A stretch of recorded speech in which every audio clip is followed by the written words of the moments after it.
오늘 우리에게 주시는 하나님의 말씀은 신약 성경 갈라디아서 3장 15절로부터 18절까지의 말씀이 되겠습니다.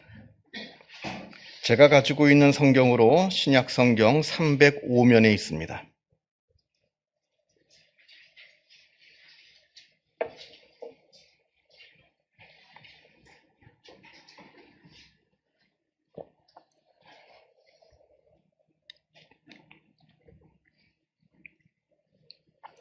갈라디아서 3장 15절로부터 18절까지 말씀을 봉독합니다. 이 계시의 말씀을 봉독할 때에 살아계신 하나님의 음성을 다 함께 들으실 수 있기를 바랍니다. 형제들아, 내가 사람의 예대로 말하노니 사람의 언약이라도 정한 후에는 아무도 폐하거나 더하거나 하지 못하느니라.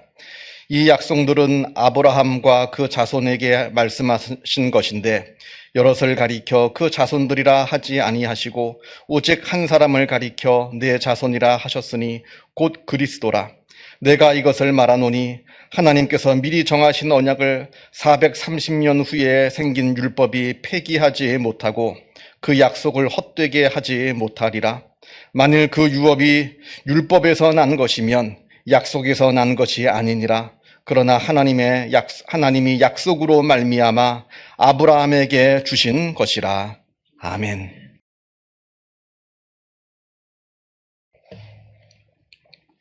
예수님께서 십자가에 달리셨을 때 그 옆에 있던 한 강도가 회개하고 구원을 받은 그 이야기를 아실 겁니다. 그는 평생을 다른 사람들을 죽이고 또 다른 사람들의 것을 빼앗으며 살아온 사람입니다. 그게 그 사람의 인생의 전부입니다. 그저 평생토록 그는 그런 악행을 저지르며 살아왔습니다. 그러던 그가 죽기 직전에 십자가에서 예수님을 만납니다. 그리고 자기의 지난 삶을 회개합니다. 그리고 예수님께 두렵고 떨리는 마음으로 나를 기억해 주십사 간청합니다. 그러자 예수님께서 놀랍게도 오늘 내가 나와 함께 낙원에 있으리라 구원을 선포하여 주십니다. 제가 아는 어느 집사님은 자기는 예수 강도당이 싫답니다. 그 예수 강도당이라는 그 말도 그분이 만들어낸 거예요. 참 말을 잘 만들었습니다. 평생 죄 짓고 못된 짓 하다가 죽기 직전에 딱 회개해서 천국에 가는 사람들, 그런 예수 강도당을 자기는 너무 그런 사람들이 너무나 못마땅하답니다. 글쎄요. 물론 평생을 내 맘대로 막 살다가 딱 죽기 직전에 그때 회개해야지 하는 건 물론 잘못된 겁니다. 내가 언제 죽을 줄 알고요.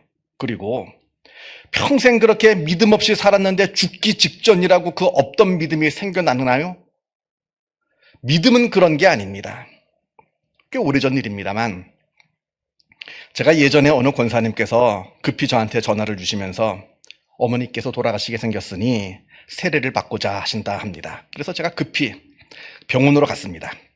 의식이 어느 정도 있으시기에 제가 간단한 세례 문답을 이제 합니다. 예수님을 구주로 영접하시겠습니까? 그랬더니 아니요, 못하겠답니다.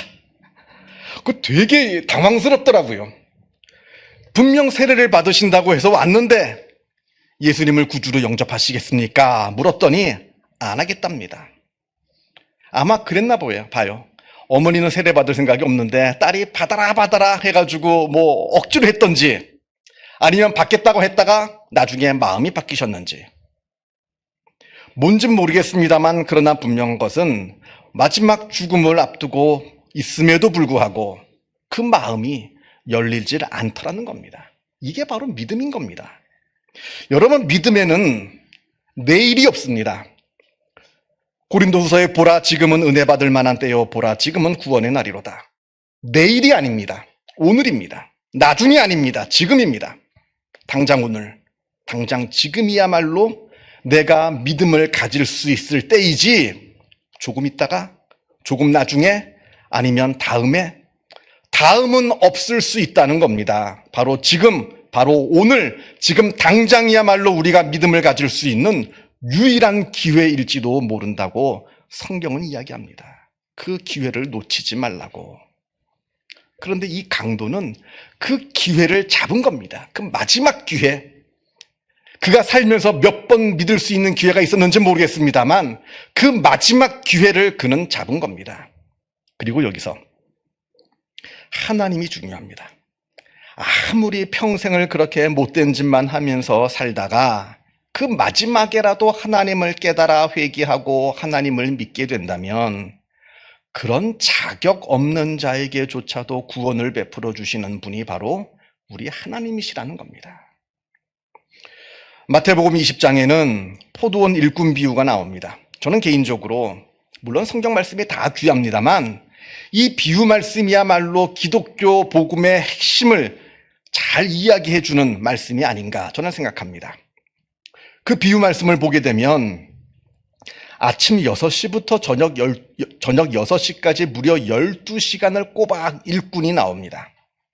또 오전 9시부터 저녁 6시까지 9시간 일한 일꾼이 있고요. 낮 12시에 와서 저녁 6시까지 6시간을 일한 일꾼이 있고 오후 3시에 와서 저녁 6시까지 3시간만 일한 일꾼이 있고 또 맨 마지막에는 오후 5시에 와서 오후 6시까지 딱 1시간만 일한 일꾼이 나옵니다. 사실 오후 5시에 온 사람은 일을 한 건 없죠. 와서 작업 지시 받고 장비 챙기고 일터로 가면 그냥 1시간 지나가는 겁니다. 아무 일도 하지는 못했습니다. 자, 그런데 문제는 그 일을 다 마치고 포도원이 그 모든 사람들한테 일당을 주는데 아침 6시부터 저녁 6시까지 12시간을 꼬박 일한 사람에게도 한 데나리온, 그리고 오후 5시에 와서 딱 1시간만 일한 사람도 똑같이 한 데나리온의 돈을 주는 겁니다. 그러자 12시간 일한 사람들이 화가 나서 항의합니다. 불공평하다는 거죠. 왜 나는 12시간 동안 아주 힘들게 일을 했는데 1시간 일한 사람하고 어떻게 나를 똑같이 대우할 수가 있느냐 마구 항의합니다. 이때 주인이 이렇게 말합니다. 네 것이나 가지고 가라. 나중 온 사람에게 너와 똑같이 주는 것이 바로 내 뜻이니라. 이게 하나님의 뜻이랍니다. 여러분, 지금 예수님께서 무엇을 말씀하고 계시는 겁니까? 하나님은 모든 걸 자기 마음대로 막 하는 그런 불공평하고 괴팍한 분이시다, 이걸 말씀하시는 겁니까? 아닙니다. 이 말씀은 돈에 대한 이야기가 아닙니다. 구원에 대한 이야기이지. 자격 없는 사람에게도 구원을 아낌없이 베풀어 주시는 하나님의 그 자애로우신 은혜를 지금 말씀하고 계시는 겁니다. 이 말씀의 의미를 깨닫지 못해서 이 말씀이 은혜로 다가오지 않고 그냥 불공평한 말씀으로 다가온다면 죄송합니다만 지금까지 교회 헛다녔습니다. 아무리 교회 오래 다녀도 이 말씀이 나한테 은혜로 다가오지 않는다면 복음을 깨닫지 못한 겁니다. 내 구원의 은혜를 깨닫지 못한 겁니다. 그러니까 교회 헛다녔죠. 여러분, 우리가 누리고 있는 이 구원, 우리가 노력하고 우리가 수고해서 쟁취한 거 아닙니다. 하나님께서 우리에게 그저 선물로 주신 겁니다. 우리에게 무슨 자격이 있어서 우리가 획득한 거 아닙니다. 자격 없는 우리에게 그저 은혜로 베풀어 주신 겁니다. 우리가 누리고 있는 이 구원이라고 하는 것이 바로 이런 겁니다. 이걸 지금 예수님께서 말씀하고 계시는 겁니다. 자, 그런데 우리는 이렇게 우리에게 구원을 베풀어 주시는 하나님을 바라보지는 않고 그저 나만 바라봅니다. 그래서 내가 아침 6시부터 온 사람이냐 아니면 내가 오후 5시에 온 사람이냐 요것만 따집니다. 그래서 내가 아침 6시부터 온 사람이라 여긴다면 내가 누리고 있는 구원이 당연한 줄 알아요. 내가 잘해서 내가 쟁취하고 내가 획득한 구원이라고 착각합니다. 그래서 교만해집니다. 다른 사람들을 쉽게 비판합니다. 감사가 없습니다. 감격이 없습니다. 자기 자랑을 합니다. 바로 예수님 시대에 바리새인들이 그러한 삶을 살았죠. 또 반대로 구원을 주시는 그 은혜의 하나님을 바라보지는 못하고 그냥 내가 5시에 온 사람인 것 요것만 바라보니까 우리의 구원을 의심합니다. 왜냐하면 세상에는, 우리가 살고 있는 이 세상에는 이런 법칙이 없거든요.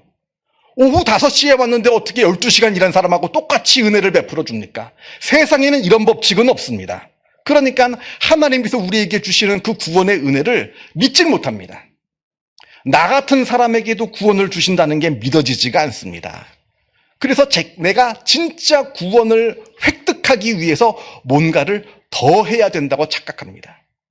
예수님을 믿는, 그 십자가를 믿는 그 믿음 외에 내가 뭔가를 더 잘해야 구원을 받을 수 있다고 오해합니다. 오늘 우리가 읽은 갈라디아 교회 교인들이 바로 그러한 사람들입니다. 이 갈라디아서는 참 독특한 성경입니다. 우리가 바울 서신을 보면요, 바울 서신의 순서는 보통 이런 순서로 진행됩니다. 편지니까요. 먼저는 수신자 바울, 그리고 발신자 바울, 그리고 수신자 아무개 교회, 그리고 그런 다음에 그 교회를 위한 감사 기도가 나옵니다. 바울이 예를 들어서 로마 교회를 보낸다든지 고린도 교회 편지를 쓴다든지 하면 그 교회가 하나님의 은혜 안에서 믿음 생활을 잘하고 있고 성도들 간에 정말로 사랑하고 있고 그 모습을 보면서 내가 하나님께 감사합니다 하는 감사 기도가 나옵니다. 이건 모든 바울 서신에 똑같이 나오는 거예요. 그런데 유독 갈라디아서만 그 감사 기도가 나올 그 자리에 저주가 나옵니다. 저주. 다른 복음을 전하는 자는 저주를 받을지어다. 그만큼 지금 바울이 잔뜩 화가 나서 쓴 서신이 바로 이 갈라디아서입니다. 그렇다면 바울은 왜 화가 났을까요? 갈라디아 교인들이 할례를 받아서 화가 났습니다. 그렇다면 갈라디아 교인들은 왜 할례를 받았을까요? 예수만 믿어서는 구원을 받지 못할 것 같으니까. 그래서 내 구원을 확실하게 해두고자 할례를 받은 겁니다. 바울이 이 지점에서 화가 난 겁니다. 만약에 내가 할례를 받아서 구원을 얻는다면 애초부터 예수님께서는 이 땅에 오실 필요가 없죠. 할례만 받으면 되는데요. 왜 예수님께서 이 땅에 오셔서 그 모진 십자가를 지셨습니까? 괜히 쓸데없이 십자가를 지신 격이 되는 겁니다. 그런데 지금까지 예수를 잘 믿고 있던 이 갈라디아 교인들이 교회 안에 가짜 복음을 전하는 사도들이 와서는 예수만 믿어서는 구원받지 못한다. 할례를 받아야 구원받을 수 있다. 이 가짜 복음을 가르친 겁니다. 그래서 갈라디아 교회가 그 말에 속아 구원을 얻고자 할례를 받은 겁니다. 자, 그러면 예수님은 어떻게 되시는 겁니까? 예수님께서는 앞에서 제가 말씀드린 것처럼 괜히 십자가를 지셨어요. 할례를 받아서 구원받지 못하기 때문에 이 땅에 오셔서 그 험한 십자가를 지셨는데 그 십자가를 믿던 교인들이 십자가는 내던지고 할례를 받고 있는 겁니다. 괜히 오신 격이 되고 말았습니다. 잘못된 복음이라는 거죠. 잘못된 신앙이라는 겁니다. 그래서 바울이 갈라디아서에서 뭐가 진짜 올바른 신앙인지, 그리고 예수님의 십자가의 은혜라는 것이 과연 무엇인지 그걸 쭉 설명하는 이 성경이 바로 갈라디아서입니다. 자, 오늘 본문을 보겠습니다. 먼저 15절. 사람의 언약도 그 언약이 정해진 후에는 아무도 그것을 폐기할 수 없다 합니다. 그렇죠. 함부로 폐기하고 함부로 지키지 않는다면 그건 약속이 아니죠. 사람의 약속도 반드시 지켜야 하는데 하물며 인간의 약속이 아니라 하나님의 약속은 하나님께서 반드시 지키신다는 겁니다. 그러면서 창세기에 나오는 아브라함의 이야기를 합니다. 하나님께서 아브라함의 믿음을 보시고 아브라함을 의롭다 여기셨습니다. 다시 말하면 아브라함에게 구원을 주신 겁니다. 아브라함이 살던 때는 율법이 없었습니다. 율법은 아브라함이 죽은 다음 430년 후에 모세가 받은 겁니다. 그러니까 아브라함이 살 때는 율법이라는 것이 존재하지 않았습니다. 아브라함이 하나님께 받은 그 구원의 약속은 그러니까 율법과는 아무 상관이 없는 겁니다. 왜냐하면 율법 훨씬 이전에 받은 거니까요.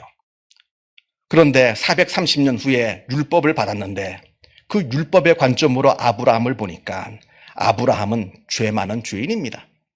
왜냐하면 아브라함이라고 완벽할 수는 없거든요. 율법을 430년 후에 받은 그 율법으로 이미 죽은 아브라함을 바라보니까 아브라함은 도무지 구원받을 수 없는 죄인이에요. 그 율법의 관점으로 보니까. 그렇다면 아브라함의 구원이 취소된 겁니까? 아니라는 거예요. 하나님께서 이미 율법이 오기 전 430년 전에 아브라함에게 너는 의로운 사람이다. 내가 너에게 구원을 주신다. 약속을 해 주셨다는 겁니다. 그 약속을 아무리 430년 후에 율법이 왔다 한들 그 약속을 폐기할 수 없다라고 하는 그 이야기를 하는 겁니다. 지금 바울이 무엇을 이야기하냐면 하나님은 벌 주시는 하나님이 아니라 우리에게 구원을 주시는 하나님이라 이걸 말씀하고 있는 겁니다. 우리를 구원하시고자 예수 그리스도를 이 땅에 보내주셨고 그 험한 십자가를 하나님께서 지게 하셨다는 겁니다. 그리고 그 십자가야말로 유일한 구원의 길이지 십자가 외에 다른 것을 우리에게 요구하지 않는다는 겁니다. 그저 십자가를 믿느냐? 믿으면 구원받게 되는 것이고 십자가를 믿지 않으면 그걸로 구원을 받지 못하는 유일한 판단의 기준이 바로 십자가에 대한 믿음, 이것이다. 이게 바로 복음의 진리입니다. 여러분, 지구상에 여러 종교들이 있죠. 그 종교들이 이야기하는 그 구원들, 이런 구원에 대한 이야기는 기독교만이 유일합니다. 내가 받는, 쟁취하는 그 구원이 아니라 그냥 나에게 선물로 주시는 구원을 이야기하는 종교는 기독교가 유일하다는 겁니다. 물론 다른 종교에 구원이 있다는 얘기는 아니에요. 다른 종교에서 이야기하는 구원을 이야기하는 거지 실제로 다른 종교에 구원이 있다는 이야기는 아닙니다. 제가 얼마 전에 운전을 하다가 길가에 이제 어느 절에서 붙인 현수막을 봤는데 그 절 주지승이 1만 배, 절을 1만 번 하는 거죠. 1만 배 절을 하고 있는데 지금 8천 몇백 배, 몇백 번째 지금 절을 하고 있답니다. 대단하죠. 여러분 그렇게 절할 수 있어요? 엄청난 겁니다. 엄청나죠. 상상만 해도 완전히 온몸이 쑤십니다. 이쯤 해야 구원받는다는 거예요. 절에서는 이쯤 해야. 그런데 기독교에서 말하는 구원은 이게 아닙니다. 믿는 자에게 거저 주시는 하나님의 은혜입니다. 다른 조건이 없습니다. 물에 빠져서 허우적거리는 사람에게 구명줄을 던져주면서 이것만 잡으면 산다는 거예요. 네 힘으로 헤엄쳐서 빠져나와라가 아니라 이 줄만 붙잡으면 구원을 받을 수 있다. 이게 바로 기독교에서 말씀하고 있는 구원입니다. 쉽죠? 쉽습니다. 그런데 문제는 너무나 쉽기 때문에 많은 사람들이 믿지 않는다는 데에 있습니다. 너무나 쉬우니까 사람들이 기독교의 이 구원에 대해서 관심을 갖지 않는다는 데에 있습니다. 러시아의 대문호 도스토옙스키의 소설 까라마조프가의 형제들에 나오는 이야기인데요. 그 소설 안에 있는 또 다른 이야기입니다. 옛날 옛적에 어느 심술궂은 노파가 살다가 죽었습니다. 그런데 그 노파는 평생 착한 일이라고 하고는 한 번도 해본 적이 없는 그런 사람이었습니다. 그래서 죽어서 지옥에 갔어요. 그런데 그 노파를 불쌍히 여긴 어느 천사 하나가 하나님께 그 노인에게 긍휼을 베풀어 달라, 천국으로 좀 이끌어 주십사, 이렇게 간청하기로 마음을 먹습니다. 그러면서 하나님께 이 노파를 위해서 뭔가 얘기를 해야 되는데 이 노파가 평생 한 일이란 못된 짓만 했으니까 드릴 말씀이 없는 거예요. 그렇게 한참을 고민하다 보니까 옛날 옛적에 이 노파가 거지한테 파 한 뿌리를 준 기억이 있습니다. 그래서 이걸 가지고 하나님을 설득하는 거예요. 이 노파가 파 한 뿌리를 거지에게 준 적이 있습니다. 이 노파를 불쌍히 여겨 주십시오 라고 이야기를 하니까 하나님께서 그렇다면 너는 파 한 뿌리를 들고 지옥으로 가서 그 노파가 그 파 뿌리를 붙잡으면 그 파 뿌리로 그 노파를 천국으로 데리고 오너라, 이렇게 이제 말씀을 하시는 겁니다. 그래서 이 천사가 파 한 뿌리를 들고 지옥에 가서 노파에게 그 파를 내밀면서 붙잡고 올라오시오, 이렇게 합니다. 행여나 이 파가 끊어질까봐 조심조심 끌고 올라오고 있는데 거의 다 마지막에 올라올 쯤에 지옥에 있는 다른 사람들이 그 노파가 점점 하늘로 올라가는 걸 보고는 나도 구원받겠다고 그 노파의 발을 다 붙잡고 매달리는 겁니다. 그러니까 이 노파가 놀래가지고 이 파는 나를 위한 파이지 니들을 위한 파가 아니다 하면서 그들을 뻥뻥뻥뻥 발로 차다가 그만 파가 뚝 끊어지고 말았답니다. 여러분, 이 노파가 그 파 한 뿌리를 믿고 가만히 붙잡고 있었더라면 어떻게 되었을까요? 그래도 너무나 많은 사람들이 매달려 있기 때문에 그 파가 끊어졌을까요? 아니면 자기뿐만 아니라 다른 사람들도 그 파 한 뿌리를 통해서 구원을 받았을까요? 저는 후자라고 생각합니다. 왜냐하면 하나님이 약속하셨거든요. 이 한 뿌리를 붙잡으면 구원을 받는다고 약속하셨으니까 그 파가 얼마나 튼튼하냐 이게 중요한 게 아닙니다. 내 몸무게가 몇 킬로그램이 나가느냐 이게 중요한 게 아닙니다. 이 파 한 뿌리에 몇 명이 매달릴 수 있느냐 이게 중요한 게 아니에요. 중요한 건 하나님께서 구원하시겠다고 약속하셨다는 그 약속이 중요한 겁니다. 성도 여러분, 여러분 스스로에게 한번 물어보세요. 여러분은 구원받은 사람들입니까? 그렇다면 여러분은 무엇으로 구원을 받으셨습니까? 여러분의 능력입니까? 여러분의 노력입니까? 아니면 하나님의 선물, 은혜입니까? 그렇다면 여러분은 여러분의 구원을 놓고 진정한 감사와 감격이 있으십니까? 우리에게 구원을 은혜로 주신 하나님께 여러분은 얼마나 큰 감사와 감격으로 나아가고 있습니까? 내가 구원받았다고 하는 이 사실 하나만으로도 여러분 마음속에는 자유함과 평안이 있으십니까?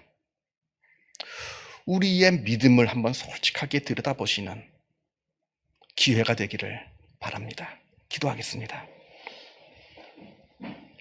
사랑과 은혜가 충만하신 하나님 아버지, 주인된 우리를 하나님의 자녀로 삼아주심에 그 은혜에 감사를 드립니다.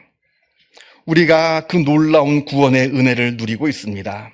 그러나 우리의 믿음은 연약하여서 때로는 그 구원을 의심하기도 하고 때로는 그 구원의 은혜를 잊어버린 채 세상을 살 때도 있습니다. 아버지 하나님, 우리를 불쌍히 여겨 주옵소서. 지금 내가 누리고 있는 이 구원의 은혜가 어떠한 은혜인지 깨달아 알게 하여 주시고 이 구원의 은혜를 우리가 의심하지 않게 하여 주시고 이 구원의 은혜 안에서 하나님께서 주시는 그 자유함과 평강을 누리며 삶을 살아가는 복된 우리의 삶이 되어지게 하여 주옵소서. 우리를 구원하시고 우리를 하나님의 자녀 삼아주신 그 하나님의 은혜를 우리가 매일매일 찬송하게 하여 주시고 매일매일 감사케 하여 주시어서 우리 마음 가운데 기쁨이 충만한 은혜를 누리게 하여 주옵소서. 모든 것 하나님께 감사드리오며 이 모든 말씀 우리 주 예수 그리스도 이름으로 기도하옵나이다.